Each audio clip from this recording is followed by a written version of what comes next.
వీడు వచ్చాడండి. ఎవడు గణేష్ వీడు ఆగమాగం చేస్తున్నాడు. వీడు పెద్ద డేంజర్ గా డాడీ. ఊకొస్తాడు నాకు ఒక చిన్న కోరిక ఉంది, నాకు ఒక పెద్ద కోరిక ఉంది అని చెప్పి ఆగమాగం చేస్తాడు. కృష్ణులు రా కుచ్చుకుంటుందిరా. వీడు ఇంత ఓవర్ యాక్షన్ చేస్తున్నాడు అంటే ఈరోజు ఏదో పెద్ద ప్లాన్ తోనే వచ్చాడు. దేవుడా నాకు ఒక చిన్న కోరిక ఉంది, తీర్చావా? ఇంకా అడుగుతలేవేందా అని చూస్తున్నా. చెప్పు నాయన ఏంటి ఆ కోరిక? నిజంగా తీర్చంటే చెప్తా, మరి లేదు కాదండి అసలు. అరే నీ బాధేంద్రా, దేవుని దగ్గరికి వచ్చి డీలింగ్ చేసేవేంద్రా? చెప్పు ఫస్ట్ ఏందో. ఏం లేదు గణేష, ఇక లడ్డు ఉంది కదా, ఈ లడ్డు ఇప్పుడు నేను వేసుకుని పోతా. మళ్ళీ నెక్స్ట్ ఇయరే దీనికి రేపు పేద లడ్డు వేసుకుని వచ్చి మళ్ళీ నేను పెట్టేస్తా, సరేనా?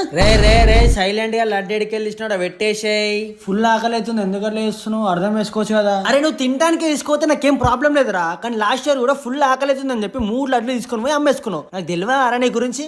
లే అట్లేం లేదు, నిజంగా నేనే తింటా. డాడీ వీడు చూడే నా లడ్డు వేసుకోబోతుడు. రాయ్ లడ్డు అడ పెడతావా లేకుంటే నీ పని చెప్పాలా? నేనేదో మజాక్ చేసి నువ్వు మీ డాడీ చెప్తావా? ఉట్టిగానే అన్నా, జోకు.